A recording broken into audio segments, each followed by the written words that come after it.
Good evening, and thanks for joining us on Nationwide. Today, I'm Elizabeth Omori.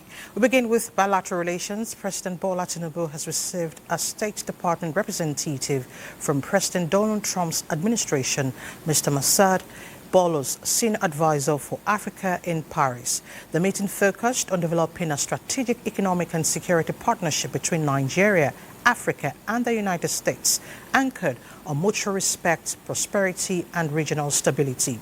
The U.S. State Department rep conveyed President Trump's strong interest in deepening direct engagement with Nigeria as a cornerstone of U.S. relations with Africa. The U.S. wants to work closely with President Tinubu to expand American investment in Nigeria and Africa, support energy and infrastructure development, and align trade as well as job creation efforts. Both sides discussed actionable support and shared their perspectives on regional peace, particularly in the Eastern Democratic Republic of Congo and across the Sahel. President Trump's advisor recognizes Nigeria's regional and continental leadership and supports President Tinubu's interventions to stabilize key African regions. To infrastructure development, the federal government has been commended for its continuous intervention in road projects and infrastructure development nationwide under the Renewed Hope agenda, such as the Umuahia Ikot-Ekpene Road project, which continues to gain federal government's attention.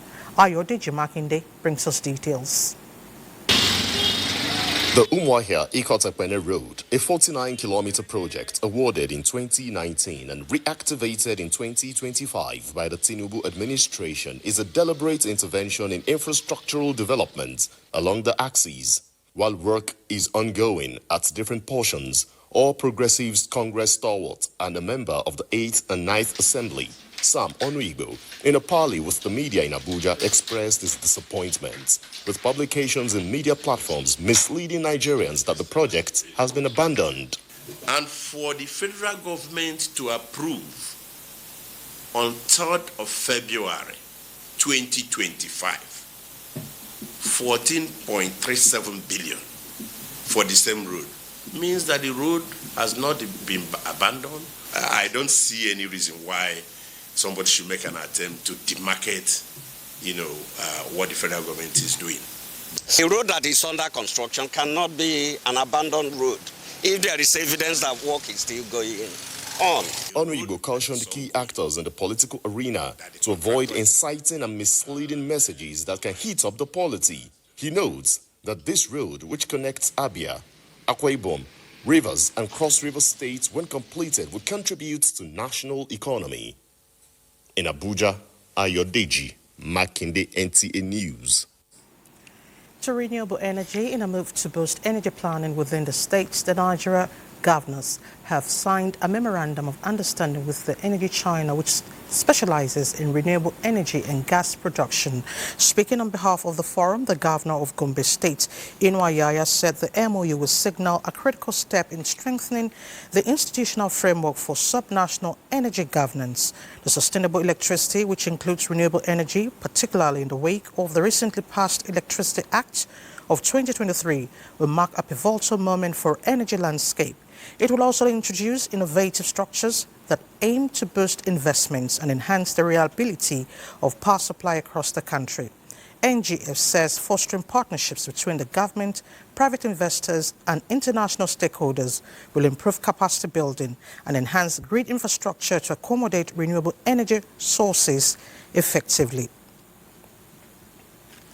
To aviation, Nigeria and the Republic of Tanzania to commence direct flights between the two countries. This was the outfall of the meeting between the Minister of Aviation and Aerospace Development, Festus Keyamo, and the Tanzanian envoy headed by the head of Chancery of the Tanzania High Commission, Judika Nagua, in Abuja. During the meeting, the Tanzanian envoy conveyed the High Commission's commitment to strengthen bilateral relations between Nigeria and Tanzania, particularly in the area of air connectivity.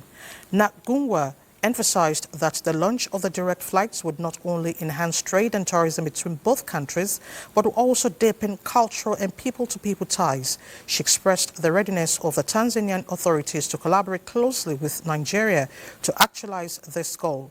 The Minister of Aviation, Festus Keyamo, welcomed the proposal and assured the delegation of the ministry's willingness to facilitate necessary processes in line with Nigeria's bilateral and regulatory frameworks. He reiterated the federal government's resolve under the renewed hope agenda of President Bola Tinubu to expand Nigeria's aviation frontiers and promote stronger air transport linkages across Africa. The meeting ended with mutual agreement on continuous engagement between relevant aviation authorities in both countries to expedite the necessary approvals and operational arrangements. In other news, arrangements have reached an advanced stage ahead of the formal declaration by UNESCO General Assembly to endorse the establishment of the Category 2 Media and Information Literacy Institute in Nigeria. Minister of Information and National Orientation Mohammed Idris was at the UNESCO headquarters in Paris, France, where he assured of Nigeria's readiness and commitment. Saliu Abdullahi Gwanara brings us details. Like the famous phrase of an American baseball manager, Yogi Berra, it is not over until it is over.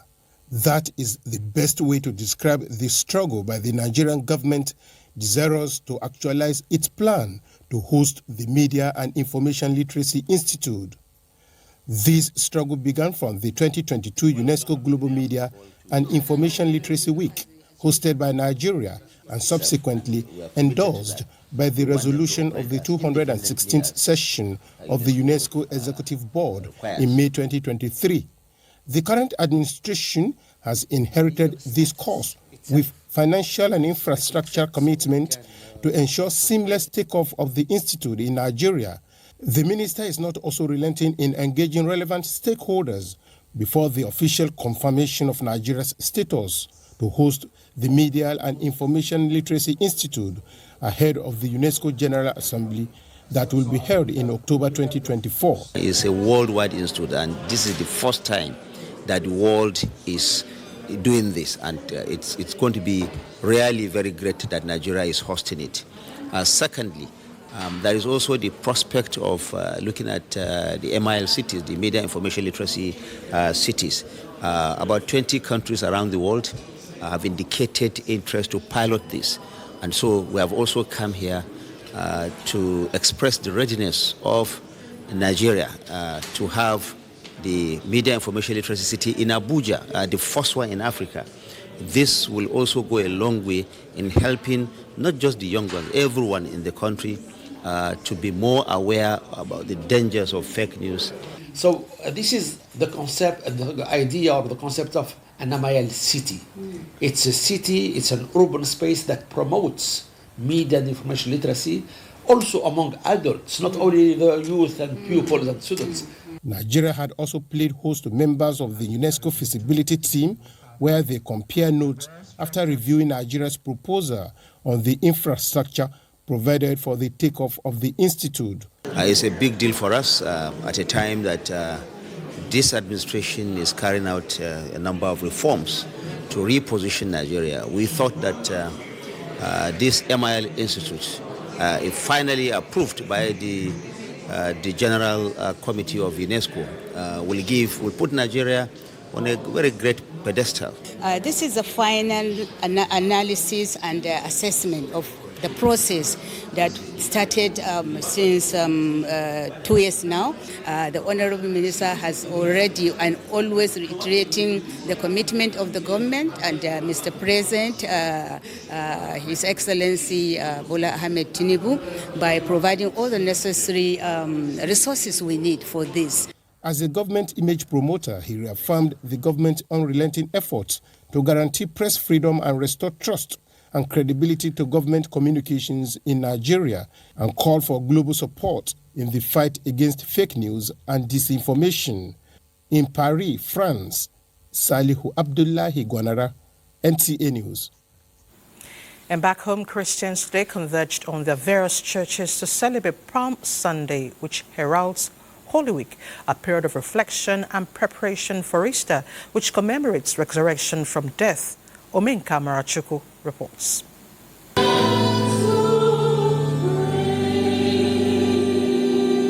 Palm Sunday is the first Sunday of the Holy Week that precedes the Easter Sunday. The celebration signifies the triumphant entry of Jesus into Jerusalem as he was held by people waving palm branches. Very Reverend Ono Ankel, the Presbyter Cathedral of Unity Methodist Church Nigeria, admonished the Christian faithful to use this period to embrace peace, love, and unity among themselves and extend same to others. One of a remarkable event in the Christendom that we celebrate as people of God.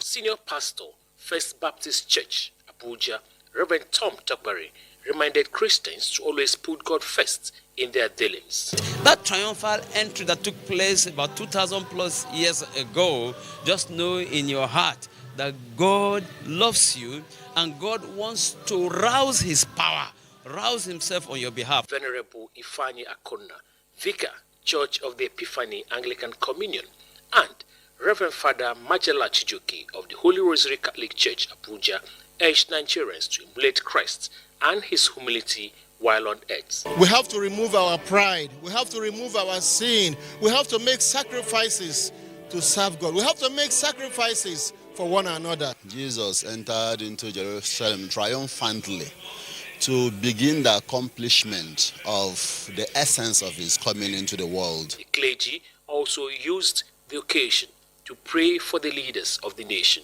and national coexistence among Nigerians. In Abuja, Omenka Marachuku, NTA News. This is Nationwide on NTA, and for more reports, let's head to Ibadan, where Lanre is standing by. Nice to see you, Lanre. Good to see you, Elizabeth, and welcome to Ibadan. Christians in Ibadan converged on their various churches across the metropolis in commemoration of Jesus' triumphal entry into Jerusalem, known as Palm Sunday in Christendom. Kehinde Omolosho has details.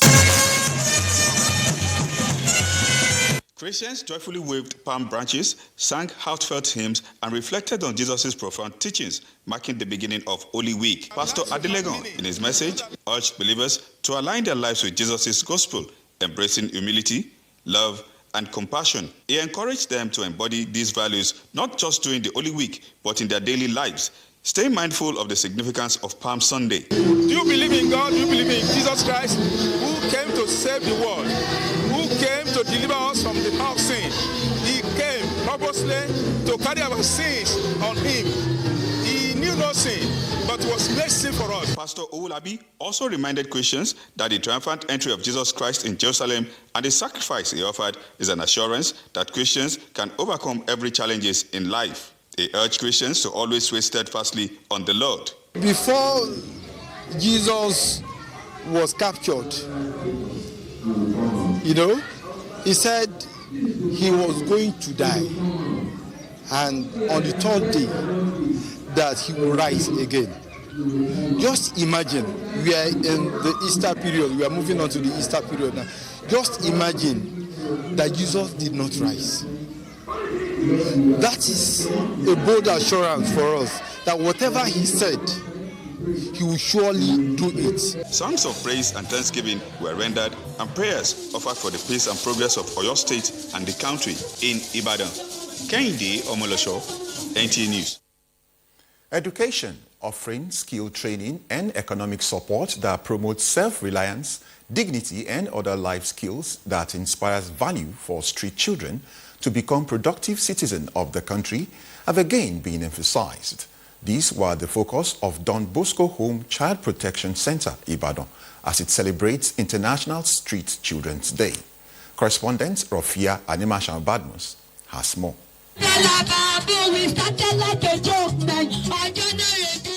It was a time to celebrate with the children as the International Street Children's Day beckons. Don Bosco Homes, charged with the vision of rescuing children from the dangers of street life, provides them with safe shelter, while supporting the reunification with their families of origin. I am living in Don Bosco for 1 year now, and I'm changing. I see the power of God in me. The coordinator, Oyo State, says the home provides a family-like setting where children are offered shelter, education, and emotional support to grow and develop meaningfully. We don't keep the child for us forever, but we keep the child for a main time for the rehabilitation process. How do we rehabilitate them? Through education, through sport, through skill acquisition. These are things that will help the child as a surviving skill. We believe that the child is not bad, but the environment is to be bad. And this is why I want to tell the society that let us uphold the dignity of every child out there. In community, we also have children, abandoned children in the community, like girls, boys. We need to pamper them, let them know there is life. They have future for themselves. For a world that upholds and validates the welfare and safety of every child, Bosco Child Protection Center is committed to transforming the lives of vulnerable and street-connected children. In Ibadan, Wafia Animation Badmos, NTA News. Those are the trending reports from Ibadan at this hour. Nationwide continues with Wadiam at our Maiduguri Network Center after this break. Stay with us. Back and glad to have you join us in Maiduguri. Nigeria's quest for attaining food security as it relates to one of the most widely used grain by families across the globe, wheat, is gradually being strengthened as more varieties of the commodity are rolled out for use by farmers in Borno State as this year's wheat harvesting season progresses.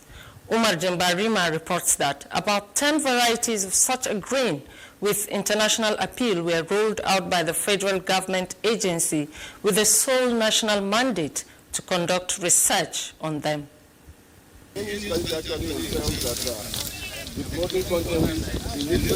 Everybody you see on this farm is a stakeholder in wheat production in Borno State, a venture that is now receiving attention more than what used to be the case, resulting to what you see here at the outskirts of Mafa, headquarters of Mafa local government area. The ready for harvesting wheat farm comprises bread and durum types, all of which are high yielding and possess excellent baking qualities, notably snacks and others alike in most families. This was the confirmation given by Professor Babagana Jigudum Kabir, the director, Lectured Research Institute, the agency with the national mandate to conduct research on wheat, barley and millet at this year's Wheat Farmers Brownfield Day.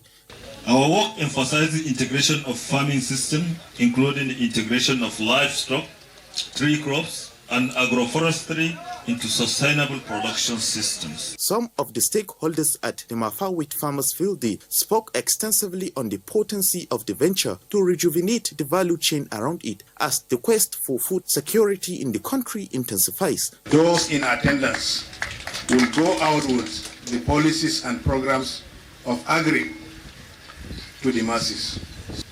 Our people, they receive rules, they receive money, they receive many things that doesn't expect that they will get it.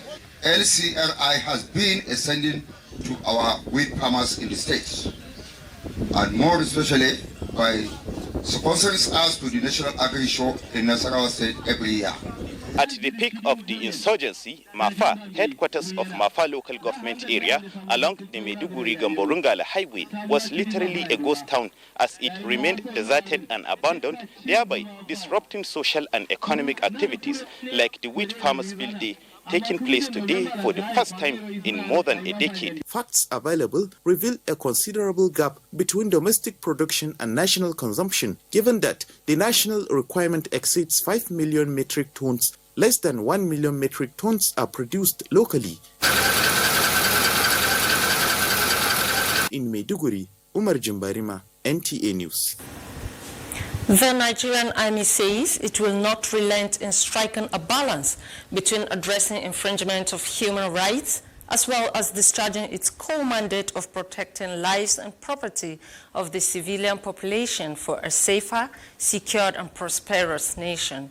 This message resonated deeply during the 4th edition of the Nigerian Army Human Rights Seminar held in Maiduguri, the Borno State capital. Tina Turu reports.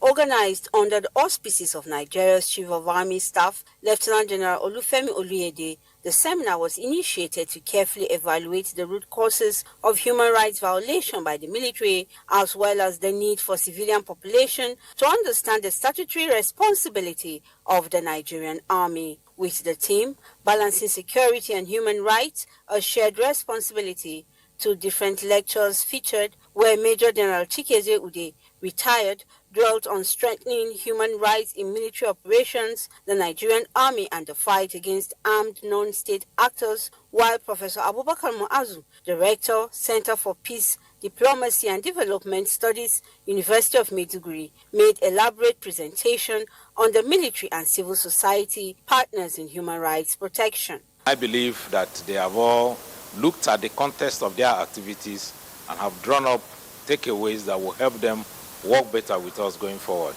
A panel discussion dominated the seminar with ample opportunity given to the audience to ask questions, make comments, observations and recommendations, where station manager SMK Radio Zainab Adam and News Central TV correspondent Umaru Yakubu Kirawa moderated the session. There are a lot of gap between the armed military and civilians. A lot of times we blame them for a lot of things, not knowing that we have a shared responsibility. The seminar ended with a unanimous suggestion for mutually beneficial relationship to prevail between the military and civilian population through strengthened collaboration, while others called for strict adherence to the rules of engagement for both parties. In Maiduguri, Tina Toro, NTA News.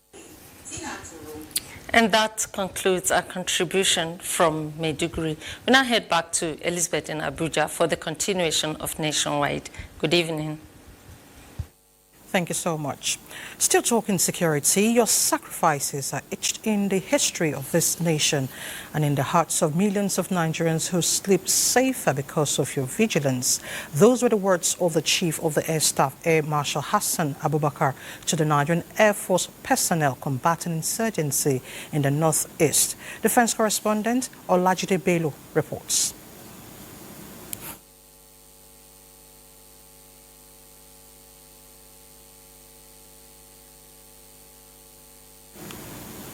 All right, you get details of that report in our subsequent bulletin. Now, moving on, the National Hydroelectric Power Producing Areas Development Commission, HYPERDEC, is set to provide a lasting solution to the perennial flooding experienced in about 40 communities in the downstream of rivers Gurara, Niger and Kaduna as a result of the failed retaining wall of the river in the area. This is with the erosion control embankment project in Muye, Lapia local government area of Niger State, which is Lapai, which is expected to go up more than 600 million naira. Fatima Usman reports.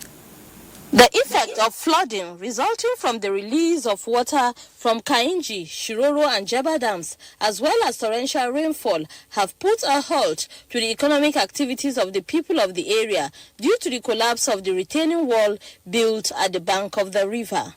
Therefore, the construction of the erosion control embankment project and intervention of the National Hydroelectric Power Producing Area Development Commission, as requested by the member representing Agay Lapai Federal Constituency, Abdullahi Mahmoud, is to put a lasting solution to the perennial challenge. We have intention of doing an embankment. We will equally do the reclamation of the land. We will equally look at the access road. We want to make sure we ensure that the economic activities of the particular commission is enhanced. This menace of overflow from the river has hampered a lot of their economic activities. And so we needed to tell the center that there's a need for you people to come to the aid of our people. Once they complete within that 4 months, oh God, whatever the activity we have, we are going to be boosted. With this, members of the communities are optimistic that the project, when completed by HYPERDEC in the next 4 months, farming and fishing activities will resume in earnest to contribute to the country's much-needed food security. I am Fatima Usman, NTA News. Away from erosion control, the Minister of Women Affairs, Iman Sulaiman Ibrahim, has led the support and resettlement of families affected by gender-based violence.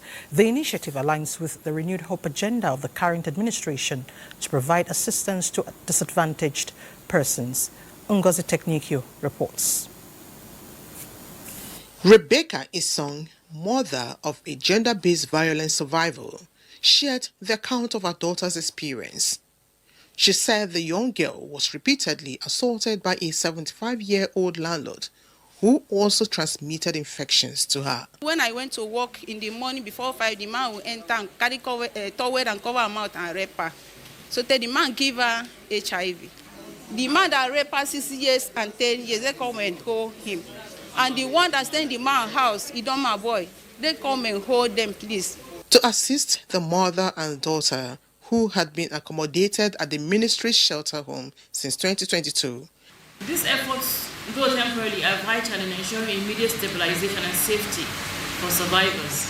Today, we mark the transition into a more stable phase of reintegration. The ministry has secured and furnished safe accommodation for the family for 2 years and is empowering the mother with a 1 million grant to start a business, supporting their journey. Supporting their journey towards self-reliance.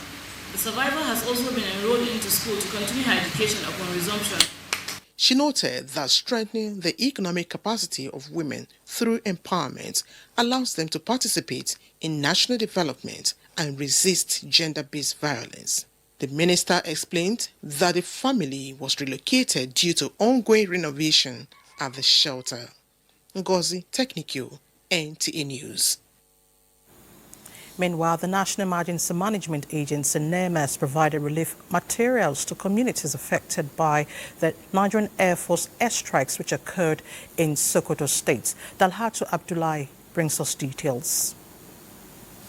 The aftermath of the accidental military airstrike that shook the communities of Gidanabisa and Guruntua in Silame local government area of Sokoto State, hope is gradually finding its way back into the lives of the victims. This, as the National Emergency Management Agency, NEMA, stepped in with a relief intervention. The beneficiaries say the government's response came at a critical time. They thanked NEMA for the support, describing it as a timely gesture. The head of NEMA's disaster unit, Yusuf Muhammad, said the agency is committed to standing by communities affected by crisis across Nigeria. It is one of the mandates of NEMA to attend to assess the situation, and if the situation warrants, we will give them the necessary assistance. I went to the chamber and moved my motion of urgent public importance.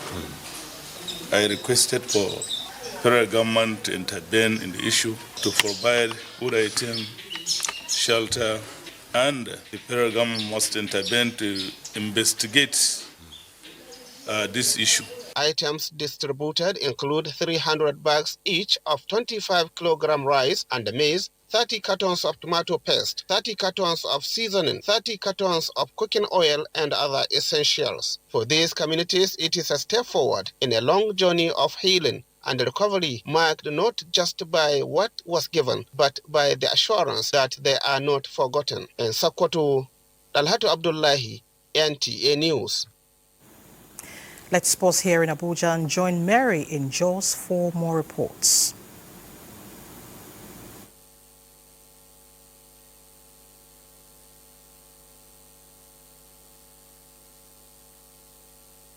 Mary, we are welcome to Jos. As part of efforts to build confidence and mutual trust in the people, Governor Caleb Mutfwang has visited the attacked communities of Bokos local government area to conduct an on-the-spot assessment for necessary intervention.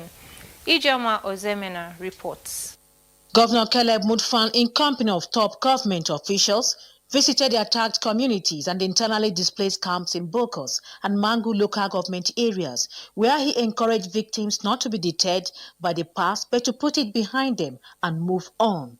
While addressing youths, the governor urged them to always be vigilant and report suspicious movements to security agencies for action. By the grace of God, we will do all we can to ensure that these people return to their villages.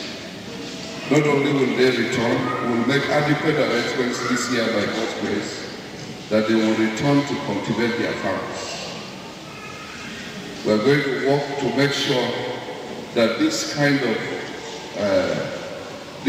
of senseless killing, murder, genocide does not occur again.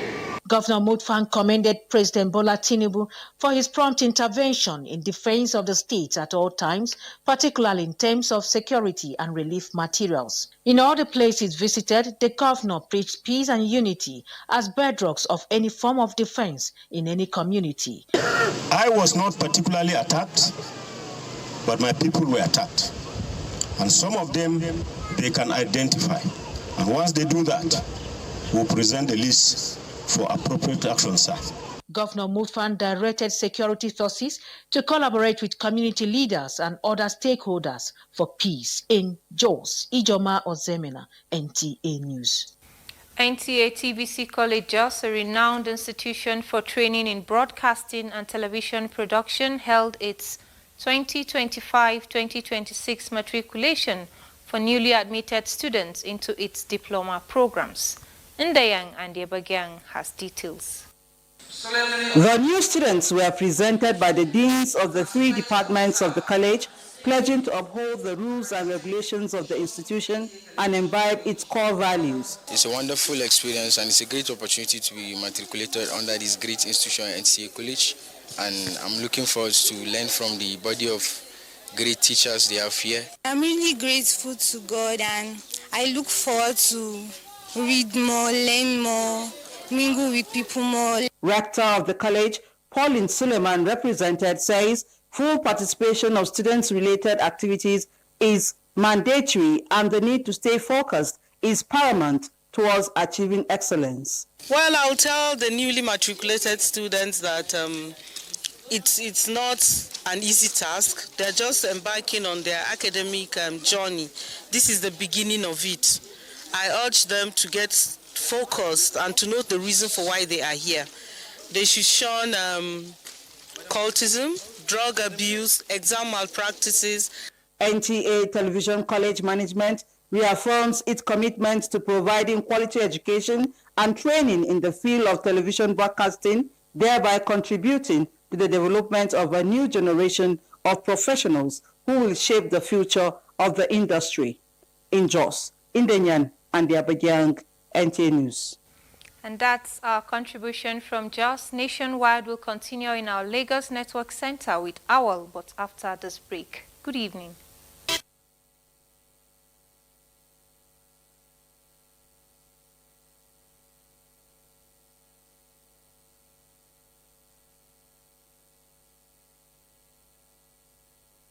Back to NTA Nationwide, and glad to have you join us in Lagos. With the use of social media on the rise, there are positive and negative sides to it. However, with Nigerian youths leveraging on the social media to make positive changes, experts are advocating policies that would not only publicize social media, but also prioritize transparency, authenticity, and ethical practices. Adejoke Odeka completes the story. Just like any innovation, social media has both positive and negative results. Over the years, there have been calls from some quarters in various countries for the ban of social media, especially among youths. This, they say, is a step in the right direction to curb the abnormalities inherent in the use of social media. However, it is worthy of note that there are young adults who employ the use of social media to impact lives. What is the impact of social media in the lives of Nigerian youths? It has negative and positive impact depending on how they are used. You see the likes of the content creators out there today, students, entrepreneurs, making use of social media as a great tool to expand their businesses. The tide has turned indeed, as Nigerian youths are leveraging social media to connect, share information, as well as impact lives through advocating social change, raising funds for medical bills, supporting small businesses, assisting victims of violence, and more. Social media has done a lot of good. and some of the advantages a lot of us can relate with. For example, social media creates connection, helps communication. We need a much more specific and robust policy that would support the growth of positive activities on social media, like people that do content, useful content. There has to be social media content standards, if you, and this process has to be digitized. For the people who use social media for the greater good, it is expected that the act would inspire others into doing same. More so, shift the focus from the negative impacts and amplify the productive ones. In Lagos, Adejoke Odeka, NTA News. And away from social media, the Police Officers' Wives Association, POA, is partnering with the First Lady of Lagos State, Dr. Ibijoke Sanwo-Olu, to strengthen collaborative efforts towards supporting police families, widows, and the less privileged in Lagos State. Strategies for these were discussed when Chairperson of Police Officers' Wives Association, POA, Riskat Oluwatoyin Jimo, and other members of the association paid a courtesy visit to the First Lady at the Lagos House Marina. The POA chairperson expressed profound gratitude to the First Lady for her consistent support over the years and invaluable assistance rendered to the Lagos State chapters of POA, Police Wives Association, and Late Police Officers' Wives Association, LAPOA. She particularly highlighted the First Lady's role in alleviating the suffering of the widows and disadvantaged families of police officers who died in active service, praising the First Lady's unwavering commitment to the welfare of women, children, and other vulnerable groups in the state. Riskat Jimo reaffirmed POA's mission to promote the welfare of police families through education, healthcare, empowerment, and skills development. She also emphasized the need for continued collaboration to expand the reach of the initiative, especially in areas such as food distribution, scholarship support, and vocational training for widows and children of fallen officers. In her response, Dr. Ibijoke Sanwo-Olu welcomed the POA team and assured them of her continued commitment to working hand in hand with the association. She emphasized the importance of collective action in supporting families of law enforcement personnel and pledged further assistance through impactful programs that align with the objectives of POA. And that concludes our contribution from Lagos. Nationwide continues in Abuja with Elizabeth. Elizabeth, it's over to you. Thank you so much, Awal. Now to education, the Joint Admissions and Matriculation Board JAMB has announced the release of results for the 2025 mock Unified Tertiary Matriculation Examination conducted on Thursday, April 10, 2025. In a statement issued by the board spokesperson, Dr. Fabian Benjamin, a total of 200,115 candidates initially indicated interest in participating in the mock examination. However, 2 candidates were later withdrew, bringing a total number of registered candidates to 113,000. Out of the registered candidates, 73,844 were absent on the day of the examination, while 88 candidates were disqualified due to failed biometric verification.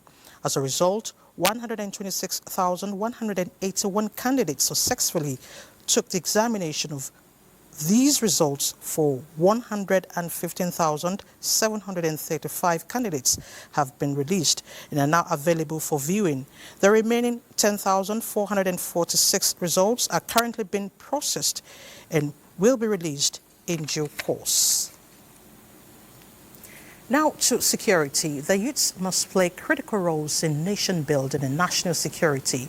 Director General of the Nigerian Army Resource Center, Major General Garba Wahab, stated this when he received students of history and international studies from Ibrahim Badamasi Babangida University, Lapai, on a study tour to the center. You have to believe that nobody is coming to develop Nigeria for us. Nigeria will be developed by us, particularly the youths. So they need to start trusting in the system. They need to ensure that, look, anything that is bad in the system is reported one way or the other. The idea of it doesn't concern me, I keep quiet. That era should be gone. You see something, you must say something. And that way it will assist everybody in living in a very peaceful, secured, and developing environment. The visitation is to acquaint students to add more knowledge to out-of-school curriculum activities, to acquaint them with new ideas, perspectives that will assist them in their day-to-day academic journey, and also to reshape their life and their thinking. I've understood that you can't say that security lies only on those that you have appointed. No, security is something that it's relating to all of us generally. We all have to come together, work together, do things together. The need for teamwork among students as critical to nation building and economic development. Meanwhile, the Chief of the Air Staff, Air Marshal Hassan Abubakar, recently had an engagement with personnel combating insurgency in the northeast. Olajide Bello brings us details of the meeting. A statement by the Director of Public Relations and Information, Air Commodore Ehime Ejodame, indicates that the Chief of the Air Staff, Air Marshal Hassan Abubakar, lauded the courage and commitment of troops during a morale-boosting visit to air component of Operation Heading K in Maiduguri, Borno State. Addressing officers and airmen on the front line, Air Marshal Abubakar emphasized that their bravery and resilience in the face of adversity have not gone unnoticed, adding that his visit, marked by personal interactions with troops, underscores his deep appreciation for their dedication and the vital role air power plays in neutralizing threats and protecting communities. Commanders briefed the Chief of the Air Staff on recent operational gains, showcasing the strategic value of precision airstrikes and close air support, reaffirming the Nigerian Air Force's commitment to maintaining dominance in the battle space. The CAS pledged continued investment in cutting-edge technology to empower frontline units.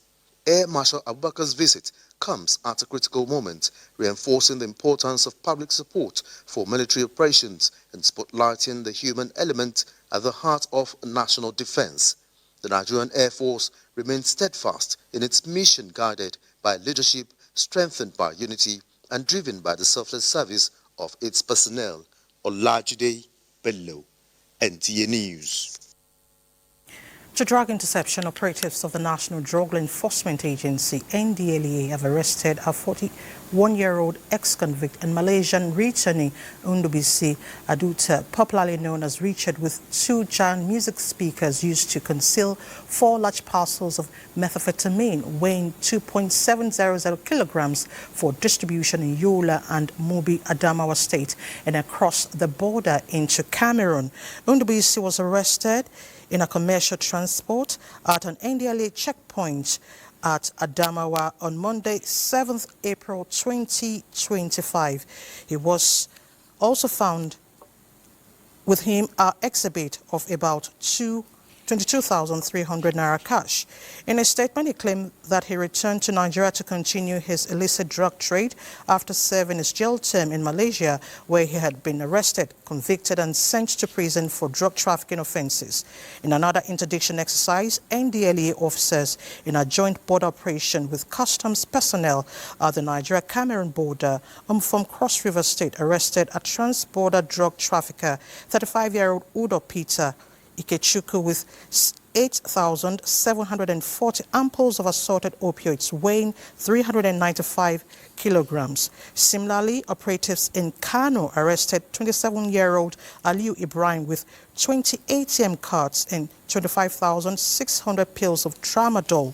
Meanwhile, the NDLEA commands across the country continue to balance the drug supply reduction operations with war against drug abuse, while their social advocacy campaigns to schools, markets, worship centers, and communities in the past week. And next is sports updates. It will be an all-Egyptian affair on Sunday as the defending champion Zamalek of Egypt takes on Al Ahly in the finals of the 2025 African Women Volleyball Club Championship in Abuja. Zamalek defeated Kenya Pipeline Company Volleyball Club 3-2 in the first semi-finals to book their place in the finals, as Al Ahly Sporting Club also made the finals after defeating CFC Volleyball Club of Tunisia in 3 straight sets. The top 2 North African clubs have automatically secured qualification to represent the continent at the World Championship. 36 judoka from 5 states have competed in a one-day FCT Grassroots Junior Judo Championship held at Old Parade Ground, Abuja. The championship is aimed at inculcating principles of discipline, self-defense, and being self-reliant. The event is recognized by the Nigerian Judo Federation in conjunction with the Department of Youth and Sport Secretariat, FCT. It's a very interesting spectacle where young boys and girls from different states coming to the FCT to experience a grassroots competition. Who knows, maybe the next Olympic champion might be coming out from this initiative. Why I choose judo? I'm a sport administrator. I've done such in handball before. On 2 occasions, I do under 12 and under 15 inter-area handball championship. Then I've also done athletics before in the national stadium. So judo is a sport. So as a sport administrator, we have right to diversify. And finally, to tennis, as Carlos Alcaraz overcame a slow start to beat Lorenzo Musetti 3-6, 6-1, 6-love in the Monte Carlo Masters final on Sunday, clinching his first title at the prestigious clay court event and gaining momentum ahead of next month's French Open. The success was a 6th ATP Master 1000 trophy for Alcaraz, his first since Indian Wells last year, and an 18th title overall. The victory also means Alcaraz replaced German's Alexander Zverev as world number 2 when the rankings are updated on Monday. And sports update with Oche ends nationwide this evening. Thank you so much for your time. Good evening.